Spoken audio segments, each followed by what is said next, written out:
Pekné letné popoludne všetkým tu v Marathon Pointe a snáď aj pri obrazovkách nášho YouTube kanálu. Je tu tretia lekcia bežeckej školy. V Kraťasoch všetci už sú vysvedčenia a my stále len do školy. Dneska s veľkou bázňou, lebo máme špeciálnu hostku, expertku, pani doktorku Natáliu Vaňovú z AGEL Košice Šaca a budeme hovoriť samozrejme tým pádom o zdraví. Vítajte na bežeckej škole a ja odovzdávam slovo pani doktorke Natálii Vaňovej. Ďakujem veľmi pekne. Ďakujem veľmi pekne za slovo. Dúfam, že ma aj počuť, ospravedlňujem sa vopred, lebo som mierne nachladená, takže ak ma nebudete rozumieť, tak kričte. Veľmi pekne chcem na úvod poďakovať za možnosť tu vystúpiť, pretože ako lekár kardiológ, ktorý pôsobí naozaj už takmer štvrťstoročie vo fakultnej nemocnici AGEL Košice Šaca, považujem za veľmi dôležité, aby bežec poznal svoje srdce, aby vedel rozoznávať varovné príznaky pretrénovania alebo nejakej infekcie. A naozaj z tohto miesta vôbec nie som prekvapená, že takýto krásny projekt bežeckej školy práve vzniká tu v historickom centre Košic, kde je aj mnohých z nás srdcová záležitosť, a to je najstarší maratón v Európe a naozaj jeden z najstarších po bostonskom maratóne na svete. Je to naozaj obrovská svetová tradícia, za čo sme vďační naozaj organizátorom. Pre tých, ktorí ma nepoznajú, tak pôsobím na internej klinike a posledné možno 10 ročie sa okrem svojich aktivít venujem aj práve športovej kardiológii, prevencii náhlej srdcovej smrti, ale taktiež aj arytmiám u športovcov. Dnes mojou úlohou je povedať vám niečo o tom, prečo je srdce dôležité pri behu. Mnohých z vás tu poznám z bežeckých chodníkov, ale ja vás poprosím, kľudne vstupujte do toho. Naozaj nie som zvyknutá prednášať pre laickú verejnosť, skôr prednášam pre tú odbornú verejnosť, ale pýtajte sa smelo, čo vás napadne, pretože potom už môžete zabudnúť.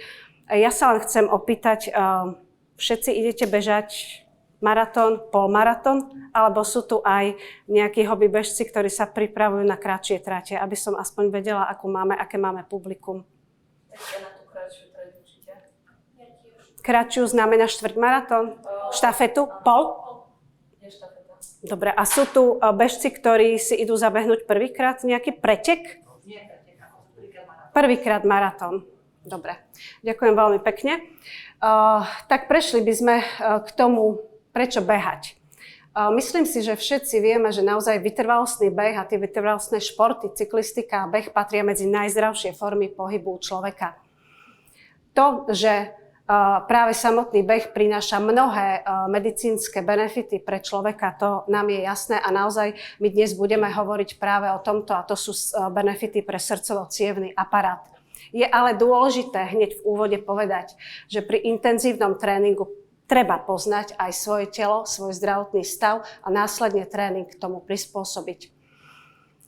Na úvod som dala nie beh, ale dala som epidémiu 3. tisícročia a preto som veľmi rada, že sme tu ľudia, ktorí sa hýbeme a ktorí naozaj máme radi šport, pretože obezita je to, čo nás straší nielen na Slovensku, ale aj celosvetovo a budeme čeliť významným chorobám, ktoré sú spojené so sedavým spôsobom života a obezitou. Obezita sa spája s vyše 300 chorobami u človeka, takto narátali v roku 2016 svetoví odborníci. Nijak inak to nie je ani na Slovensku, práve naopak, Slováci sme na tom ešte horšie. 2/3 Slovákov trpí sedavým spôsobom života a 5 miliónov úmrtí ročne zomrie na komplikácie obezity. Ako vidíme na tomto slajde, obezitou bohužiaľ trpia nielen ženy a muži, ale trpia naše deti a naozaj za to môže digitalizovaná doba a pripútanie detí k počítačom. Takže veľmi pekne prosím, apelujte na svoje deti, aby sa hýbali a berte ich so sebou behať. Prečo behať?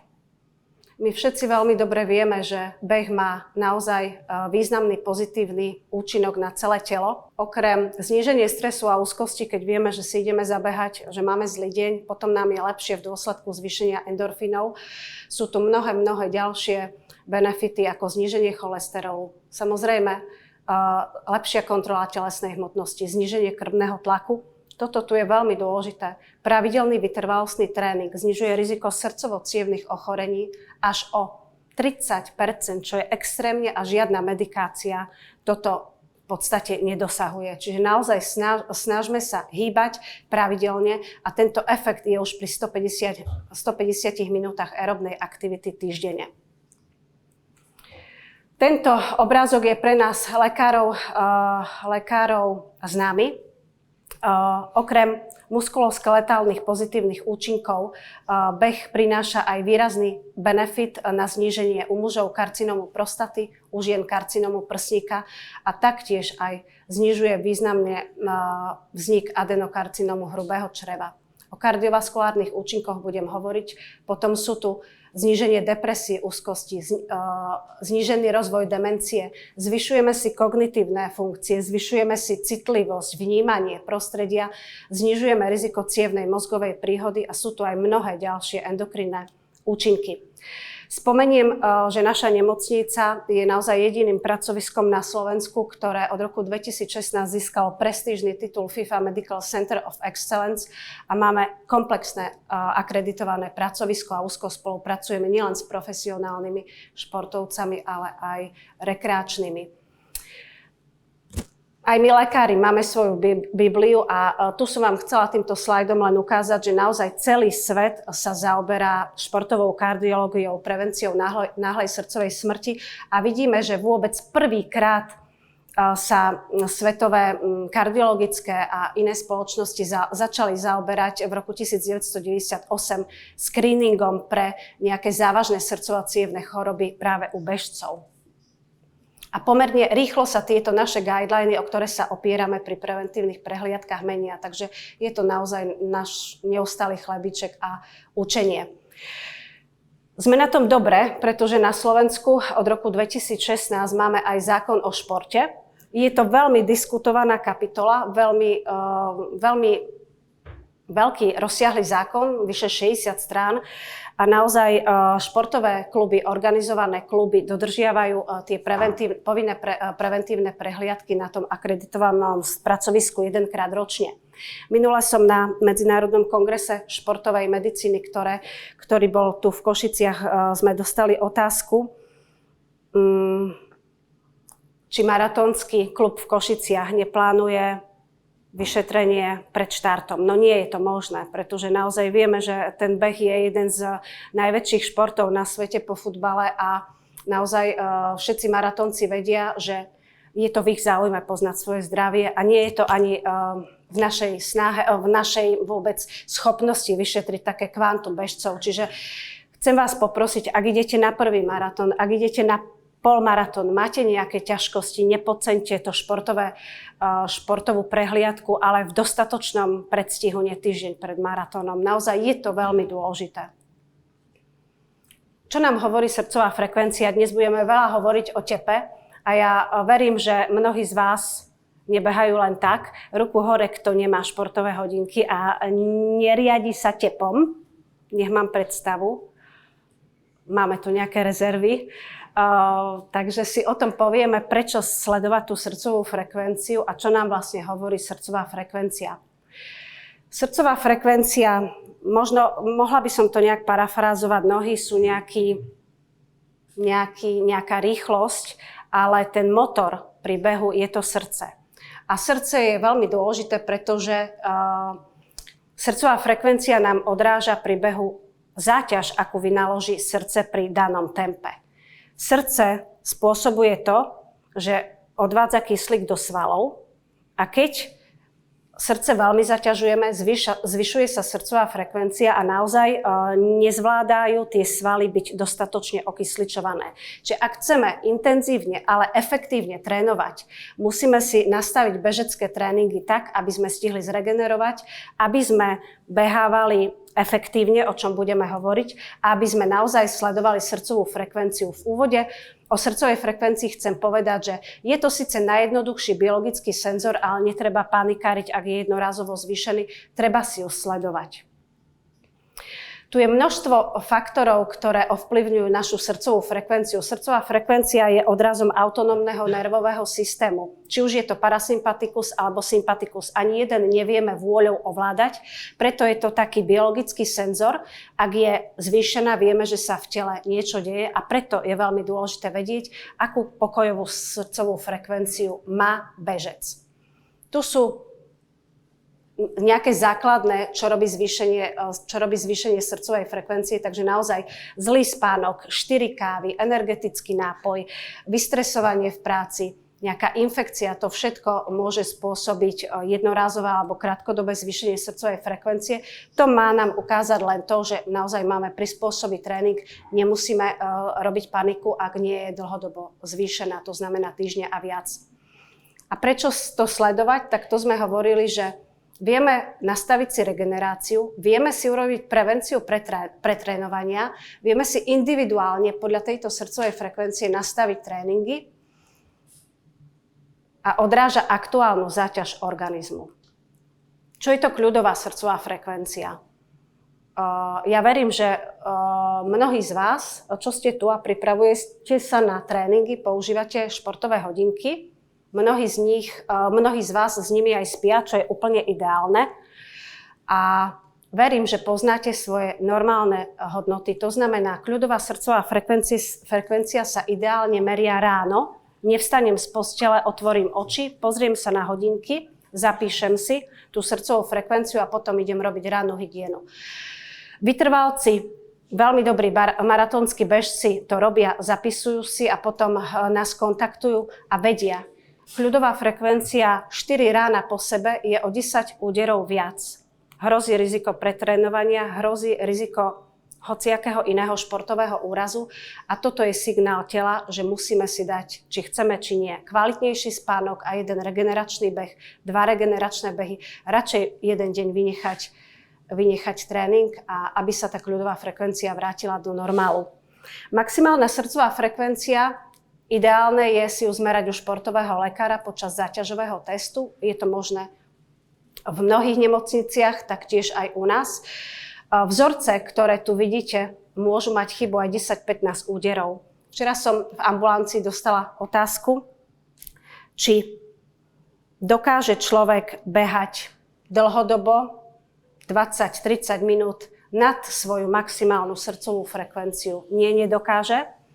Srdce dokáže v podstate zo seba vypudiť tú maximálnu srdcovú frekvenciu na niekoľko sekúnd, maximálne niekoľko minút.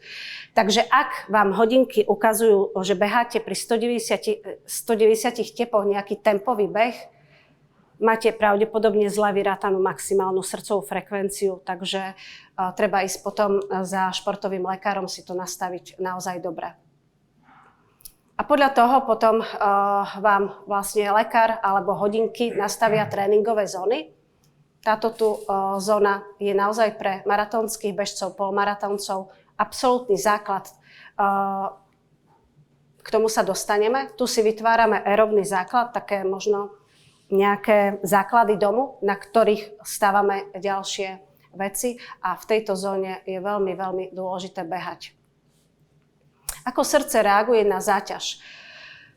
Tak samozrejme, srdce reaguje na záťaž. Jednak zvýšením srdcovej frekvencie, to vidíte na tých hodinkách.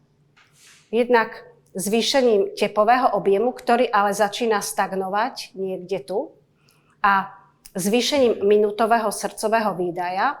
Keď si predstavíme tento srdcový výdaj, mnohí, ktorí boli u mňa v ambulancii, tak vedia, ja naozaj sa snažím to tak laicky vysvetľovať, že v pokoji pri 60 úderoch za minútu srdce prečerpá za 1 minútu 5 litrov krvi. pri intervalovom tempovom behu alebo šprinte na záver maratónu naozaj tí elitní bežci dokážu tento minútový výdaj zdvojnásobiť 20 aj 25 krát. Takže keď si to 20 až 25 litrov za minútu, čiže naozaj je veľmi dôležité vedieť, že to srdce je extrémne zaťažené a potom nasleduje naozaj po takýchto vrcholových výkonoch je veľmi dôležitá regenerácia. Za 1 minútu 25 litrov krvi. To nie je málo.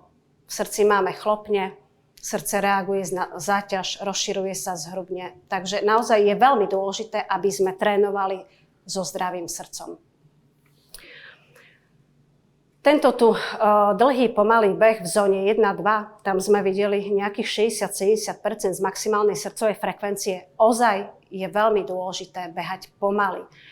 Tak ako možno Emil Zátopek a mnohí iní, ak chcete behať rýchlo, naučte sa bežať pomaly a toto je základný problém hobbybežcov. Každý sleduje len tempo a nikto nesleduje srdcovú frekvenciu. To srdce vám to vráti.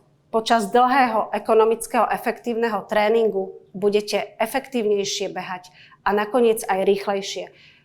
Vidím tu niektorých bežcov, ktorí sa to naučili, čo som veľmi rada, pretože naozaj potom na tých pretekoch z toho budú profitovať. Táto zóna je pre maratónca najdôležitejšia. Dochádza k rozvoju mitochondrií, pomnoženiu mitochondrií, za čo je veľmi dôležité potom okysličenie srdca, ale aj svalov.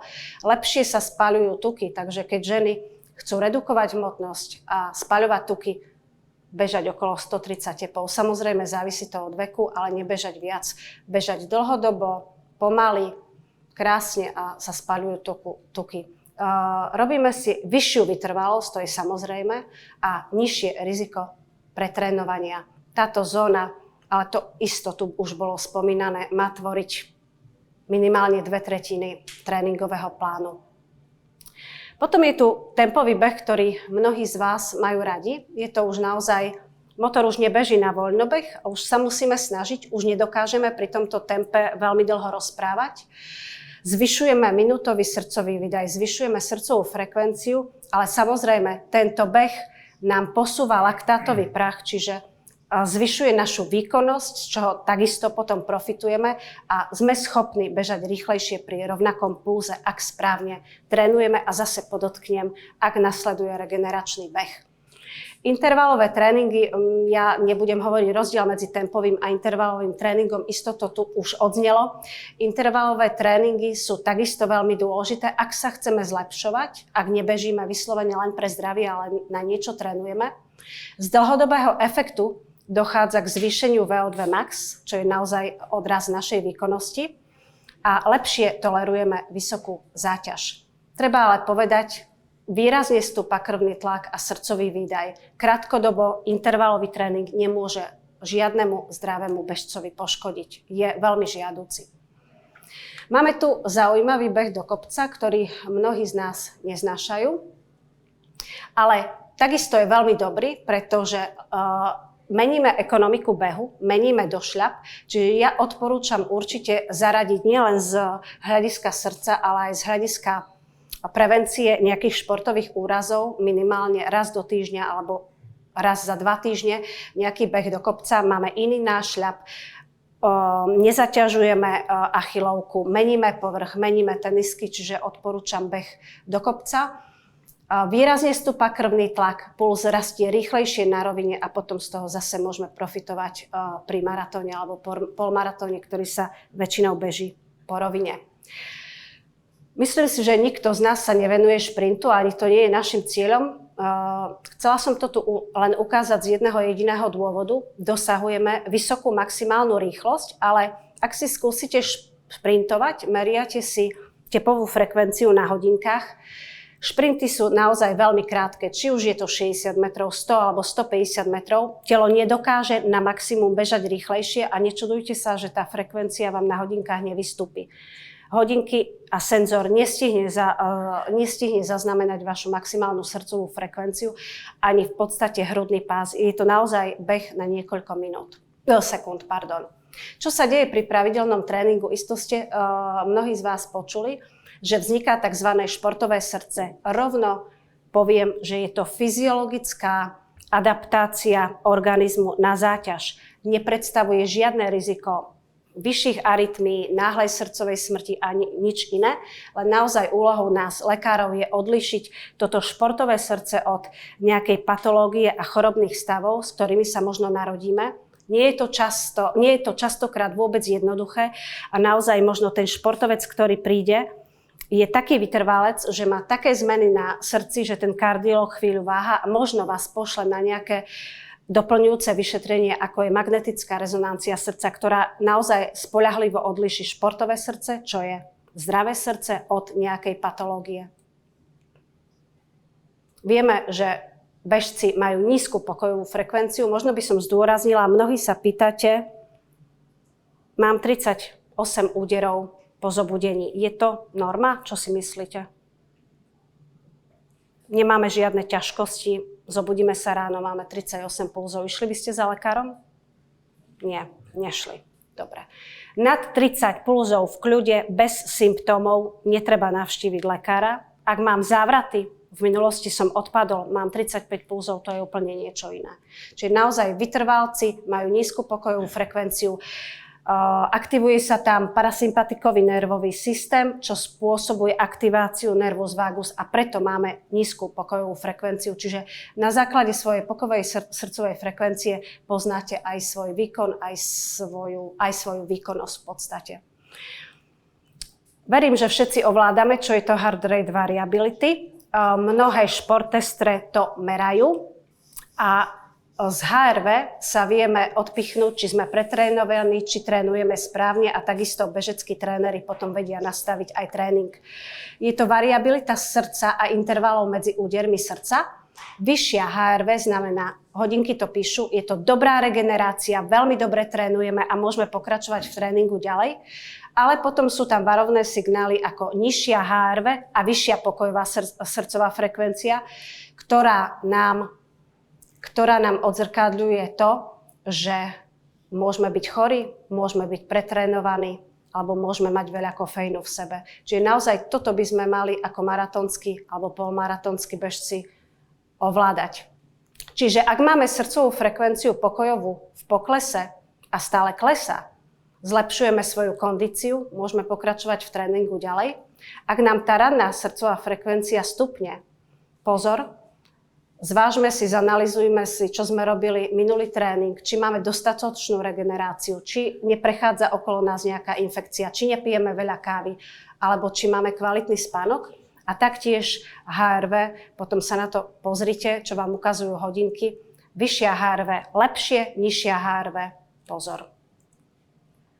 Tu som dala len pre praktickú ukážku situácia z hodiniek. HRV normálne, pokojová frekvencia stabilná, trénujte ďalej vo svojom nastavenom tempe. Situácia 2. HRV znížená viac ako 3 dni. Pokojová srdcová frekvencia stúpa, znížme intenzitu. Neznamená to ešte pretrénovanie. Pretrénovanie nastáva, ak pokojová srdcová frekvencia je dlhodobo zvýšená, znamená 7-10 dní, pozorujem ráno, vyšší tep o 3, 4, 5, 8 úderov za minútu. HRV mi ukazujú hodinky, že mám dlhodobo zníženú. Naozaj musíme redukovať záťaž, zamyslieť sa nad tým.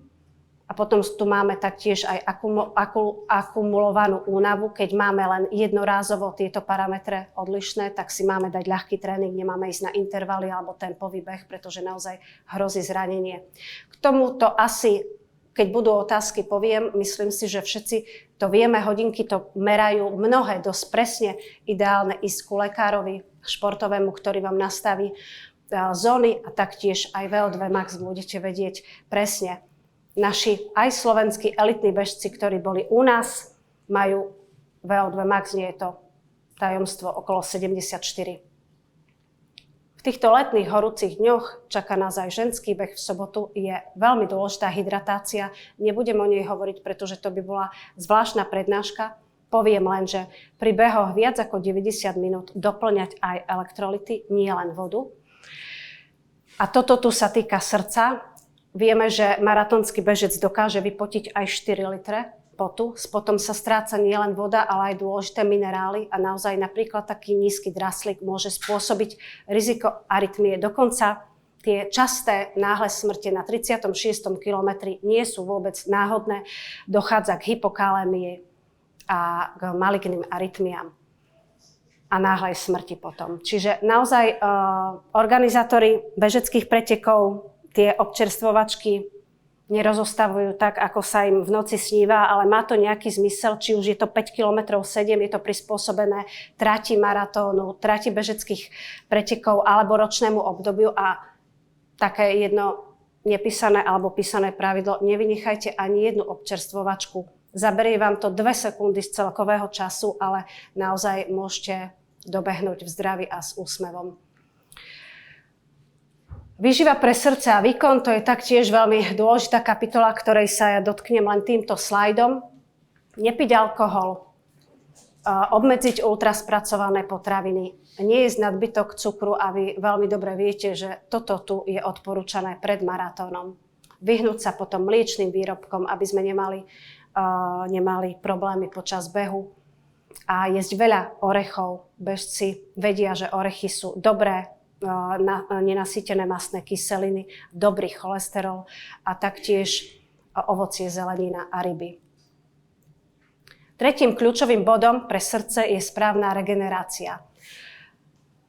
Profi bežci vedia, že je to ťažká sebadisciplína, naozaj ťažké obmedzovanie sa v bežnom živote, nielen ohľadom alkoholu a nejakých párty, ale naozaj je to veľmi dôležité, je 7 až 9 hodín spánku, aby to telo zregenerovalo a takisto sa to týka pred maratónom. Každý má stres pred prvým maratónom už úplne, preto si treba ísť ľahnúť skôr, aby naozaj aspoň to telo 7 hodín spalo a aby ste mohli naozaj na tú štartovú čiaru sa postaviť úplne zdraví, na pohodu a aj pekne dobehnúť. Dôležité sú voľné dni, stretching, silový tréning. Odporúčam u každého bežca po 40-ke minimálne 2-krát týždenne, pretože fyziologicky dochádza k ubúdaniu svalovej hmoty. Toto je asi najdôležitejšie, výkon rastie počas regenerácie, nie počas samotného tréningu. Na to nezabúdať. Aké sú najčastejšie chyby bežcov? Všetci chceme trénovať veľmi rýchlo, veľmi intenzívne, ignorujeme regeneráciu, nesledujeme srdcovú frekvenciu a heart rate variability, riadime sa len tempom. Výsledok je jasný.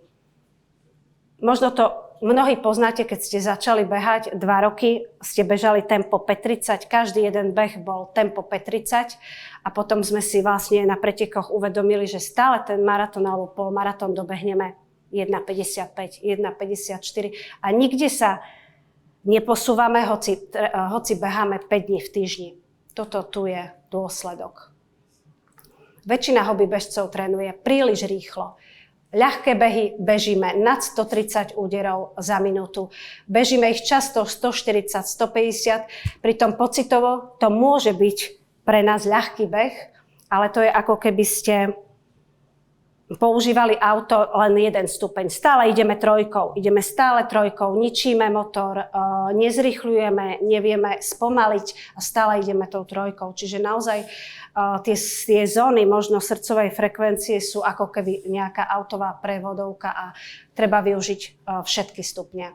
Výsledok veľmi rýchlych tréningových plánov je únava, slabá regenerácia, stagnácia. Toto tu už určite odznelo. Menšie riziko zranení. Nezabúdajme, prosím, gro tréningového plánu má byť pri srdcovej frekvencii 65 až 75 za minútu. Tieto behy sú veľmi dôležité, ale naozaj majú tvoriť 1/3 tréningového plánu. Čo je dôležité v príprave pred maratónom? Nikdy nepretekáme počas infekcie, oželieme 1 týždeň radšej, ako keby sme nemali behať následne 2 mesiace. Otestujeme si výživu počas tréningu, ak chceme gely, ak chceme nejaké prípravky. Všetko robíme počas tréningu, nikdy nie prvýkrát na maratóne, pretože naozaj môžeme na to doplatiť nielen gastrointestinálnymi, ale aj srdcovo-cievnymi problémami. Nepodceňujeme regeneráciu, sledujeme si tep a krvný tlak a väčšina komplikácií počas maratónu vzniká z podcenenia zdravotného stavu alebo nevhodnej prípravy. Bežíme tak, ako sme celý rok trénovali. Čiže veľmi dôležité z pohľadu lekára je pre maratónskeho bežca denne si sledovať rannú srdcovú frekvenciu a HRV podľa hodiniek, týždenne si zapisovať objem tréningu a sledovať, takisto zapisovať subjektívnu únavu, ktorá nám veľa napovie o našom srdci a ročne, ak je to možné, navštíviť športového lekára. Takto vyzerá efektívny tréning. Výkon nám postupne rastie, nestagnujeme. Únava po tréningu, aj tempovom, aj intervalovom, nám ustúpi do 48 hodín. Máme kvalitný spánok, stabilnú motiváciu, tešíme sa na ten beh. Ako náhle začíname byť depresívny, smutný, unavený a nemáme pocit z behu, je to takisto príznak preťaženia a riziko pretrénovania. Kde je hranica medzi efektívnym tréningom a pretrénovaním? Tak tu naozaj je to, čo som povedala. Zvýšená ranná frekvencia, poruchy spánku, únava a v podstate nemáme radosť z toho tréningu ani z behu. Kedy znižiť tréning, iným povedané takto, je lepšie vynechať naozaj jeden tréning ako jeden mesiac, že je veľmi, veľmi dôležité. Opakujem to dookola, aby ste si to zapamätali, čo je veľmi dôležité v maratónskej, polmaratónskej príprave. Kto pozná tento pojem? Tam je to aj napísané. Často omielané nielen v odbornej, ale aj v laickej literatúre, možno nejakých bežeckých knihách, časopisoch. Je to postupné zvyšovanie srdcovej frekvencie počas dlhého behu pri rovnakom tempe. Ja som mala nejaké zdravotné problémy, teraz som pol roka netrénovala. Išla by som bežať, poviem si, zajtra ráno idem zabehnúť 20 km, pričom behávam 3, 4, 5 teraz. Mám cardiac drift. Zvyšuje sa mi srdcová frekvencia počas dlhého behu a stále bežím tempom 6. Je to preto, lebo nemám kondíciu. Ale ak trénujete a sa vám toto stane, tak hľadajte za tým tieto príčiny. Buď je to nedostatok pitia, je to teplo, čo sa nám môže stať v sobotu, je to únava, alebo je to pretrénovanie. Čiže naozaj sledujte si srdcovú frekvenciu počas dlhého behu. Možno je dobre si povedať, idem bežať 20, ale ako náhle mi stupnú tepy nad 135, dám si chôdzu. Srdce sa vám za to odvďačí. Pochodíte, srdcová frekvencia klesne, bežíte ďalej. Pretrénovanie, tieto pojmy, funkčné, nefunkčné a syndrom pretrénovania je vám možno známy. Funkčné preťaženie naozaj nie je nič závažné, trvá dni až 2 týždne. Po regenerácii nasleduje zlepšenie výkonu. Nehrozí nám nič, to vám často píšu hodinky. Však, nie? Toto je podľa mňa najbežnejšie. Máte 3-4 tréningy za sebou, zabudli ste si dať regeneračný beh alebo deň voľna, hodinky vám toto vypíšu. Nie je to problém, len treba sa nad tým zamyslieť naozaj a treba si zaradiť regeneračný beh. A potom prídeme až k syndromu pretrénovania, o čom sme hovorili a tu už je problém niekoľkomesačný. Vynecháte preteky, vynecháte maratón, ktorý ste si zaplatili, na ktorý ste sa tešili. Čiže naozaj ja verím, že po tejto prednáške si zapamätáte, že tep je extrémne dôležitý. Tu je to všetko, únava pretrváva viac ako 7 dní, srdcová frekvencia v pokoji je viac ako 10 úderov. Po zobudení výkon klesá pri rovnakom tempe a srdce stúpa, čiže tep stúpa a človek potom môže z pretrénovania trpieť opakovanými infekciami, vyhľadáva lekára a naozaj sa na ňo nalepia infekcie, ktoré by pri bežnom živote a netrénovaní alebo kvalitnom trénovaní nedostal. My máme aj Európska kardiologická spoločnosť vydala odporúčania pre športovú kardiológiu, za čo som veľmi vďačná. Tieto odporúčania sú recentné z roku 2024. Dovtedy neboli také kvalitné a čo je veľmi dôležité pre nás lekárov je individuálne postupovať pri každom bežcovi s rozhovorom, s tréningom a so všetkým. Doteraz to tak nebolo, naozaj bolo toto a teraz sa dáva taký naozaj dôraz na ten individuálny prístup u každého bežca, čiže treba sa s tým lekárom porozprávať, treba si nájsť čas aj z jednej strany, aj z druhej strany a nájsť nejaký kompromis. Pri vyššom riziku alebo pri možno pozitívnej rodinnej anamnéze, mamka, otec, niekto zomrel v rodine náhle, maximálny záťažový test pod lekárskym dohľadom do subjektívneho maxima. Či už na bežiacom páse alebo na bicykli, idete na plný výkon a vtedy sa sleduje EKG aj krvný tlak. Takýto test sa odporúča podľa Európskej kardiologickej spoločnosti u všetkých bežcov, ktorí majú nejaké rizikové faktory. Našim chlebičkom je, čo som spomínala, odlišiť športové srdce od chorého srdca. Tým vás nebudem zaťažovať. Končí to mnohokrát až v magnetickej rezonancii, ktorá nám to definitívne rozpovie. Kedy absolvovať kardiologické vyšetrenie, to považujem za dôležité, aby sme vedeli všetci. Pri akýchkoľvek bolestiach na hrudníku, v kľude alebo počas tréningu, pri búšení srdca, pri nevysvetliteľnej únave alebo zadýchaní, pri rodinnej anamnéze náhlej smrti pred 50. rokom života, pred prvým maratónom, ktorý sa koná po 35. roku života alebo po prekonaní zápalu srdcového svalu. Tu sú varovné príznaky počas behu, že môže ísť o nejaké srdcovo-cievne ochorenie, tak prosím vtedy neváhať. Pred nejakým veľmi intenzívnym športom, či je to ultrabeh, ale aj maratón, sa odporúča zvážiť EKG, echokardiografiu a možno záťažový test, ak zhodnotíme, že naozaj ten bežec má nejaké rizikové faktory.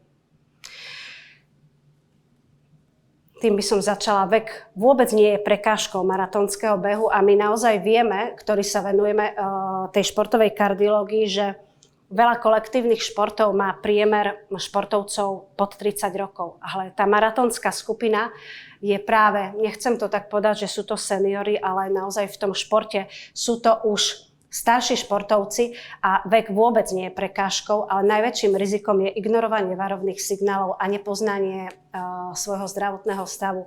Čiže určite by som každému po 40-ke, ktorý sa pripravuje na maratón, odporúčala kardiologické a športové vyšetrenie. Koľko tréningu je ešte zdravé? 40 až 80 km týždenne. Hovorím to z pohľadu kardiológa, nie z pohľadu ortopéda a záťaže na kĺby. 4-6 tréningov týždenne. To vôbec nie je málo.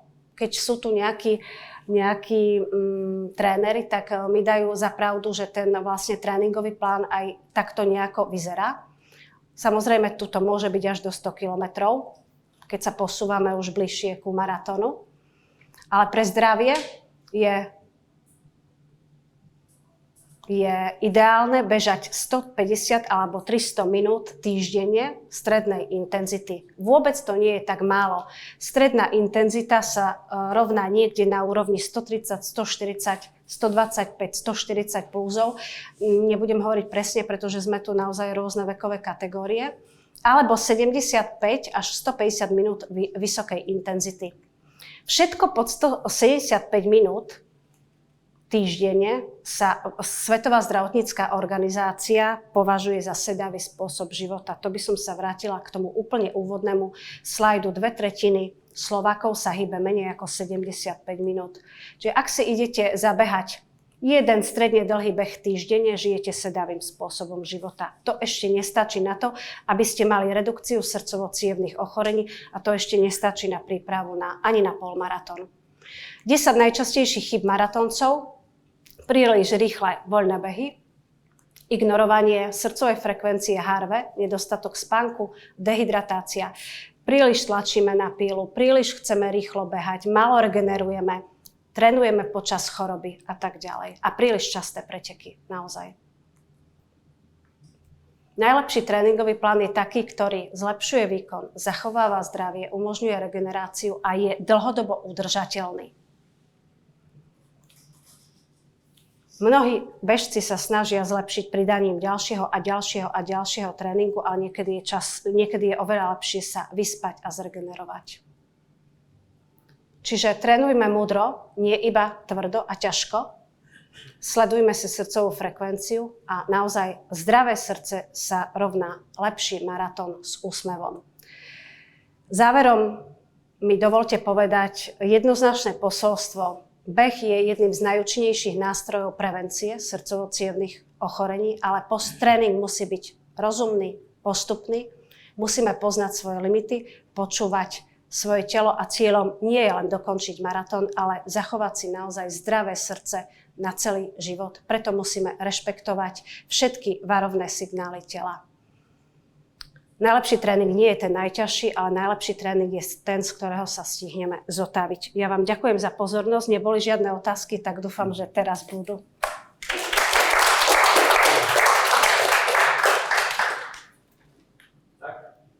Nech sa páči. Marek. Ja by som sa rád opýtal, sme v takej situácii, že som sa pripravoval rok na jedné preteky. Veľmi mi na nich záležalo. Vycestoval som do zahraničia. To znamená, že už som na mieste štartu a zrazu cítim, že niečo na mňa lezie na mňa nejaká choroba. Čo mám robiť? Viem, že nemal by som odštartovať na tých pretekoch, to už viem, ale ja som tvrdohlavý a povedal som si, že ja to predsa nejakým spôsobom skúsim. A teraz, čo by ste mi poradila, že už keď som si povedal, že som sa rok pripravoval, už som tam, už chcem odštartovať, som si vedomý nejakého rizika, tak aspoň ako by som, všetko by som mal urobiť, aby som aspoň minimalizoval nejaké škody alebo nejaký dopad na svoje zdravie. Prvé, čo sa chcem spýtať, cesta trvala dlho? Áno. To znamená viac dní? No, je to mimo, áno. Viac mimo. dní. Je to letecky. Dajme tomu, že letecky. Áno, je to veľký problém, tie maratóny, ktoré musíme letieť, naozaj tá klíma v lietadle so sebou prináša vysoké riziko infekcií, bakteriálnych infekcií. Tí maratónci sú ohrození tým, že prídu o 2 dní, kým sa aklimatizujú, zmena možno času, prichádzajú tam skôr, a práve tá infekcia sa dostaví na štarte. Ak by ste mi povedali, že ste cestovali krátko a bolo to v Maďarsku, tak poviem, že tú srdcovú frekvenciu ste mali zvýšenú už 2 dní predtým a nemali ste ani odcestovať. Ale keď tá cesta trvala dlhšie, nemohli ste to vedieť. Záleží na tom, ako sa cítite. S teplotou určite neštartovať. Raz som to skúsila, na 31. kilometri ma otec stiahol od Auparku na maratóne a nedokončila sa maratón. A ja som tvrdohlava, všetci chceme zabehnúť ten maratón a práve to je problém, že častokrát podceníme tie príznaky a ak je len únava alebo 5 úderov za minútu, srdcová frekvencia vyššia, máte nádchu, nemala by som to možno povedať, skúste. Určite neísť cez nejaké svoje limity, keď sa zle cítim, tak bohužiaľ, aby sa nestávali tie tragické udalosti, pretože s teplotou behať maratón je extrémne riziko vzniku zápalov srdcového svalu a to už máme tragické udalosti nielen na maratóne, ale aj na hokeji. Videli sme pred pár rokmi v priamom prenose a je to v dôsledku zápalu srdcového svalu a to už naozaj je potom stop na pol roka. Čiže podľa toho, aké boli tie varovné príznaky. Ak som sa len cítil unavený z letu a z zmeny časového pásma, tak áno, ale keď na mňa niečo liezlo, asi by som si 2 Ivalginy nedala a nešla behať, ale naozaj, bohužiaľ, ako povedal jeden americký kardiológ, najlepšie, čo môžete pre seba urobiť, je trénovať celý rok ako na maratón a v deň preteku sa otočiť zo štartovej čiary a odísť domov. Pretože celá táto prednáška bola o tom, ako si sledovať srdcovú frekvenciu, ale počas maratónu to nemá zmysel. Celý rok sme sa tvrdo pripravovali a ja hovorím, že ak sme nepodceňovali syndrom pretrénovania, ak sme počúvali svoje telo, tak to telo vydrží 3 hodiny bežať aj na oveľa rýchlejšom tempe, ktoré tu neodznelo. A naozaj preto aj ten americký kardiológ povedal, že to srdce nepreťažíme, ak odídeme domov. Samozrejme, ak trénujeme, tak ho chceme zabehnúť, preto hovorím bežcom, maratón už nemusíte bežať s pásom hrudným, ani si sledovať tep. Už asi viete, ako a keď bežíte nie pre zdravie a pre radosť, že aj to dokončím, ale aj pre nejaký výsledok chcem, a možno som profesionálny bežec, tak ten jeden pretek, ak ste zdraví, to telo zvládne. Ďakujem.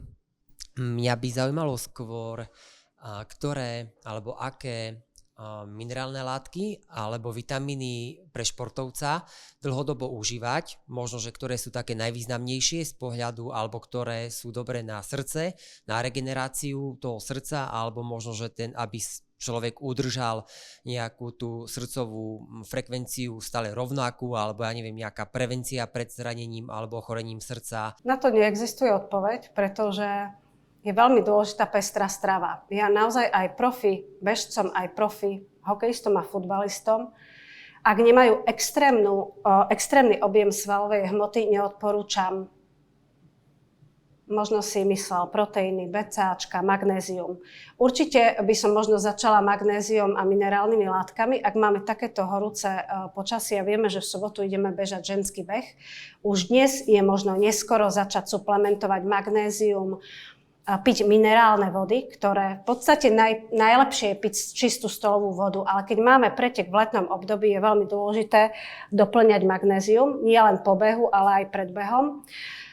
Sledovať si hodnotu draslíka. Ja viem, že sledovať si hodnotu draslíka nie je možné bez lekárskeho vyšetrenia, ale ak sa pripravujeme na nejaký extrémne ťažký beh v rizikovom počasí, v horúcom počasí, je to beh do kopca, ultrabeh, je veľmi dôležité nezačať ho s nízkou hladinou draslíka, ktorý ešte vypotíme. Takže je veľmi dôležité poznať tú hladinu draslíka. Neodporúčam užívať draslík len tak namatkovo, pretože draslíkom sa môžeme predávkovať a potom na druhej strane to môže byť fatálne. Čiže ak môžem odpovedať veľmi jednoducho, minerálne vody nič neurobia, veľmi veľa piť.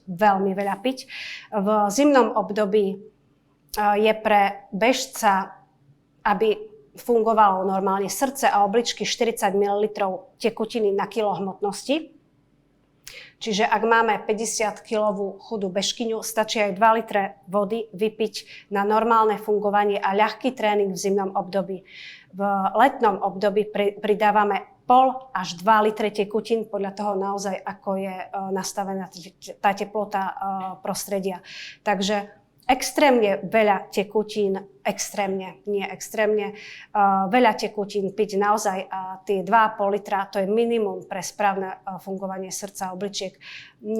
Nepoviem ti, pretože neexistuje liek, ktorý by ťa pripravil, neexistuje liek, ktorý by si ty potreboval na imunitu, ak správne trénuješ a nemáš nejaké zásadné obmedzenie v strave. A ešte jedna otázka. Nie sú presvedčivé dôkazy, nepoškodia. To som sa isté chcel pýtať, že či omega-3 mastné kyseliny, alebo aký je rozdiel medzi 3, 6 a 9?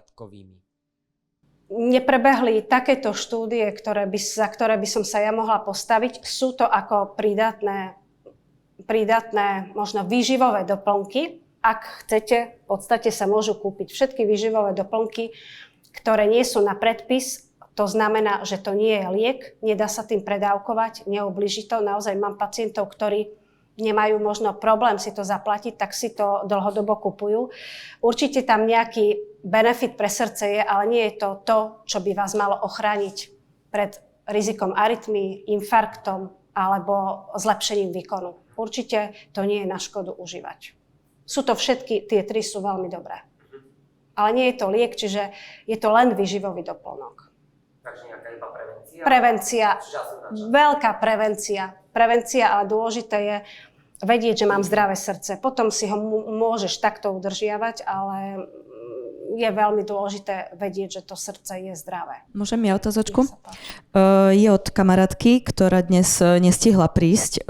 Ju by zaujímalo, že či je v poriadku podľa vás mať v spánku tepy pod 40, asi tak 4 až 10 minút. A mala to vlastne 2 dni za sebou. Na to som už odpovedala, kolegyňa tu nebola, keďže cez deň je úplne normálne mať nad 30 tepov bez nejakých symptómov. Je to úplne zdravé. V spánku je to úplne normálne, že máme 20, 25, 30 tepov. Ja naozaj, keď si nie som istá u vytrvalostného bežca alebo cyklistu, tou veľmi nízkou pokojovou frekvenciou, mnohí vedia, tak dávam 24-hodinové monitorovanie EKG na domov, prístroj, a tam práve potom sledujeme okrem HRV, ktoré vie v Holtri veľmi pekne byť vyhodnotené, aj tú spánkovú frekvenciu, a tá je bez problémov u cyklistov, u ultrabežcov, u maratóncov aj 25-30. Tam ja som schválne vynechala celú kapitolu arytmí u bežcov, ktoré sú fyziologickou adaptáciou práve toho srdca na beh. A tam tá sinusová bradykardia počas spánku patrí.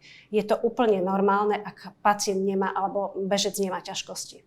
Bol tu spomenutý zápal srdcového nervu a aké sú príznaky takého niečo, ako zistím, že na mňa nejde iba nejaká víróza, napríklad pred pretekom, ale zistím, že môže to byť niečo vážnejšie s tým srdcom.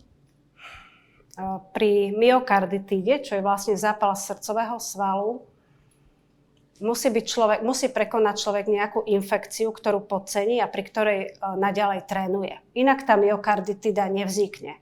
Máme nejakú baktériu v tele, ona koluje, nepreliečíme to, nevyležíme to, trénujeme ďalej. Tá baktéria potom nasadne na srdce, vyvolá zápal prv osrdcovníka, perikardu, potom to môže prechádzať do hĺbších vrstiev srdca a tá myokarditida už môže mať veľmi veľký problém. Práve z nej vznikajú potom tie arytmie, ktoré sa môžu podpísať aj pod nejaký osud toho športovca. Príznaky sú infekcia, slabosť, dýchavica, horúčka, malatnosť a vysoký tep, samozrejme. To sú základné. Aj bolesti na hrudníku môžu byť. A ešte mám jednu otázku. Bolo tam spomenuté, že vlastne každý športovec by mal raz ročne navštíviť športového lekára. Bolo to tam povedané. A moja otázka znie, že čo to vlastne zahrňa? Je to vyslovene ten test na bicykli alebo na bežeckom páse, alebo sú tam nejaké iné vyšetrenia, ktoré by mal človek absolvovať? Každé takéto pracovisko by malo mať nejaké balíky. U nás bohužiaľ, ale nielen u nás. Musím povedať to, že Slovenská republika je pomerne dobre na tom, pretože máme zákon o športe. Sú okolité krajiny. Nie je vôbec tajomstvom povedať, že Američania pri športovej prehliadke nenatáčajú ani EKG, pretože v Amerike to vyrátali, že je to tak finančne nákladné, že jednoducho športovec nepotrebuje EKG. Súčasťou športovej prehliadky u nás je fyzikálne vyšetrenie EKG, meranie tela, tlaku a následne športové vyšetrenie, či už podľa druhu športu si vyberie športovec, či už záťaž na bicykli alebo záťaž na bežiacom pase. Tam sa krásne meria výkonnosť, monitoruje sa EKG, čo je veľmi dôležité, okrem krvného tlaku. A vlastne vieme zistiť, či to srdce má nejaký možno potenciál na nejakú arytmiu, malignú poruchu rytmu, alebo nie. Ak naozaj dobeháte na páse alebo dobicyklujete bez problémov bez nejakých odchýliek v EKG, tak vám športový lekár povie, nemusíte absolvovať ďalšie vyšetrenia. Ak sa objaví nejaká ľahká nepravidelnosť srdca a vy idete na nejaký ťažší pretek, tak ten športový lekár najčastejšie toho športovca posúva ku nám na kardiológiu. Potom sa už doplňajú vyšetrenia, ktoré sa môžu doplniť na základe indikácie športového lekára aj cez zdravotnú poisťovňu, pretože väčšinou ten športovec už má nejaké ťažkosti a potom je ultrazvuk srdca, Holter, či už tlakový EKG, alebo kardiológ môže takisto urobiť záťažové vyšetrenie svoje kardiologické. Ale základom je to, čo som povedala, bicykel, pás a základné športové vyšetrenie. Bohužiaľ, tak ako nikde vo svete, tak ani u nás to žiadna poisťovňa nehradí. Hradí si to klient sám, ale nás to teší ako lekárov, pretože vidíme v posledných rokoch vyšší záujem o to naozaj poznať svoje zdravie a svoje srdce. Trápi nás to, neraz sme to komunikovali, ale tak ako mnohé iné veci, keď je klient zdravý, jednoducho zdravotná poisťovňa to nepreplatí. Čiže tam cesta nevedie a ak športovec chce naozaj poznať to svoje zdravie, musí si nejakú tú čiastku obetovať. Ale tak je to v živote. Či už si fajčiar kúpi cigarety alebo obezný si kúpi 2 hamburgery, tak v podstate športovec si zaplatí to športové vyšetrenie. Ešte sa opýtam, že má význam, keď je človek na takéto testovanie a bude otestovaný na bicykli, ale má to význam pre bežca? Má. Má to napríklad väčší význam, ak máme podozrenie na nejakú poruchu srdcového rytmu, pretože pri behu bol z vás niekto na športovom vyšetrení niekedy? Tak to ja som bol, preto sa pýtam, tak to je výborné. Ak máme podozrenie na srdcovú arytmiu alebo poruchu rytmu, športový lekár vám sám povie, poďte na bicykel, pretože počas bicykla točíte nohami a nehybete rukami. Ale vy viete, ktorí ste boli na bežiacom páse, extrémne hýbeme rukami, pretože bežíme rýchlo a ešte k tomu ide aj tá rovina hore, čiže nakloníme to. A naozaj potrebujete vynaložiť na ten beh aj ruky a EKG sa už stráca svoj zmysel a nevidíme tam tie vlny, ktoré my potrebujeme vidieť. Čiže ak vy prídete za lekárom a poviete, chcem vyšetrenie preto, lebo má vám nepravidelný tep a neviem, čo to je, nemal by vás dať, alebo mal by preferovať bicykel. Ale má to určite význam. A aj na bicykli, aj na tom bežiacom páse sa učia rovnaké zóny? To asi nie je úplne plus, minus, presné. nie je to úplne. Bicykel trošku nadhodnocuje. Vydržíme na ňom viac. Čiže to VO2 max budete mať vyššiu radosť zo športovej prehliadky, takže potom bicykel odporúčam možno o nejakých pár jednotiek budete mať vyššie VO2 max. Chcela som sa spýtať, hovorila ste, že odporúčate pred maratónom, hej, keď ja idem na prvý maratón, tak to nie polmaratón, a že tú prehliadku zdravotnú asi v akom čase by bolo vhodné predtým? Keďže už október sa blíži. V akom čase? Je to v podstate jedno, ale nie týždeň pred maratónom, pretože potom je človek veľmi smutný, ak niečo nájdeme a potrebuje ešte ďalšie vyšetrenia. Nikdy nezakazujem trénovať ďalej, ale ak nájdem nejakú hrubú patológiu a potrebujem doplniť ďalšie vyšetrenia, si zoberte, že by ste čakali na magnetickú rezonanciu alebo na niečo a bol by termín o 2-3 týždne. Ešte u rekreačných bežcov je to výborné, ale u takých hokejistov, ktorí naozaj z toho žijú a ide im aj plat, je to zásadný problém. Čiže pred maratónom aspoň 2 mesiace. No, to bolo perspektívne povzbudzujúce, takže sa hláste u Natálie Vaňovej. Má pre nás slabosť. Bola to skvelá prednáška, myslím, že pre nás tu v tejto sále, snáď aj pre našich divákov, o mesiac znova na inú tému, ale toto si budeme pamätať. Zdravé srdce. Ďakujeme krásne. Ďakujem pekne.